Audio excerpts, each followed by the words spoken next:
You think you can take John Wick? You've got a nasty surprise coming.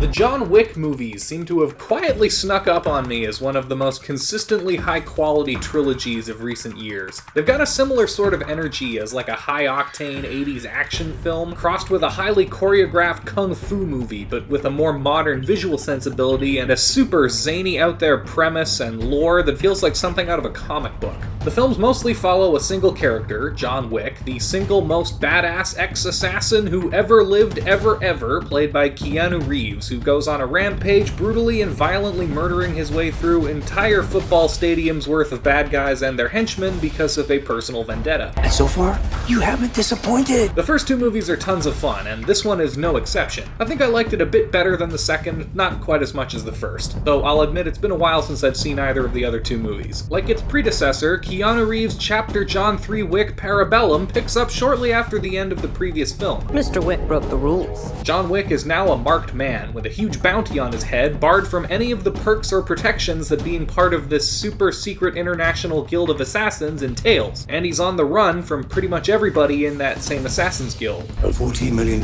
bounty on his head, and everyone in the city wants a piece of it.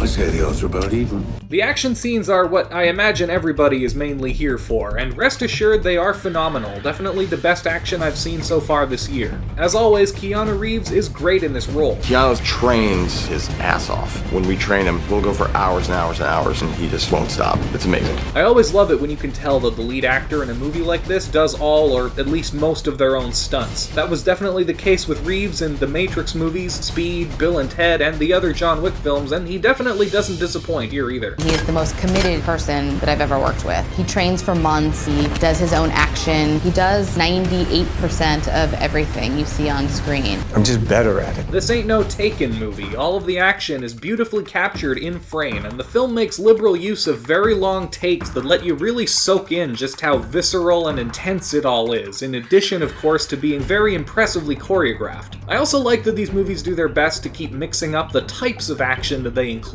While this series is most known for codifying the gun-fu style of cinematic combat, and the third chapter does include a fair bit of it, I think most of my favorite bits this time around were the hand-to-hand combat sequences. There's some really great stuff with swords and knives, some horses get involved at one point, I'm pretty sure I saw a couple guys from The Raid in there, it's all fantastic. There's also a lot of interesting action at the midpoint of the film making use of trained attack dogs for some very creative coordinated kills that I don't recall seeing anything else like in another movie. I was a bit bummed out though that my favorite action sequence in the whole movie was this really fun little fight with a bunch of knives that happens within the first 10 or 15 minutes. That's not to say anything that followed was worse, I just think that happened to be my favorite, and I'd be willing to bet that if you asked 10 different people their favorite sequence, you'd probably get 10 different answers. Because there's a lot more action in Parabellum than there is in the other two films. The most compelling thing about these movies from a narrative standpoint, aside from the novelty of the fact that all three of them take place within the span of like 2 or 3 weeks, isn't so much the plot or any of the characters. The John Wick series' real greatest strength in terms of storytelling is its world building. Each successive film does more to add to and expand on the world that they inhabit, and this film continues to do that. Each one of them increasing the amount of world building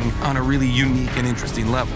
The gold coins, the speakeasy, what can we infuse into each film? It's fun to just go bigger and bolder. It even does a little bit of course correcting on what was my only real complaint with the second installment. By the end of Chapter 2, it kinda seemed as though pretty much everyone in the world was in on the whole secret assassin society thing, which made it seem less special and sort of broke my suspension of disbelief. There's a lot less of that in Chapter 3 though. The film makes sure several times to include bits where it seems pretty clear that most of the surrounding people have no idea who John is, and I appreciated that. But there are definitely still a few moments where it's like, wait, how did they just get away with that in public? That makes absolutely no sense. There are certain things you just kinda have to accept in a movie like this though, so I was totally okay with it. Apart from that, I also really enjoy the thread of escalation that runs all throughout these movies. As the characters of the film are all keenly aware and quick to point out at any given opportunity, actions have consequences in this universe. Rules and consequences. Everything that happens in this movie happens as a direct result of things that happened in the last movie, leading all the way back to the inciting incident from the first one. God damn it, Theon, you stupid fuck. All of this for what?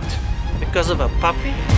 wasn't just a puppy. Indeed, this film is also set up to lead directly into a potential 4th installment, and hey, if they continue to keep up the high quality, you can bet I'll be excited to see that one too. As for this movie, yeah, if you enjoyed the first 2, definitely go check it out in a theater. It's a total blast. And if you like this video, you'd be doing me a huge favor if you could hit that like button, subscribe if you're new, and ring the bell to stay updated on future videos. Let me know down in the comments any of your thoughts on John Wick, and check out some of this other great stuff up on my channel. As always, thanks so much to all of you guys for watching, and take care.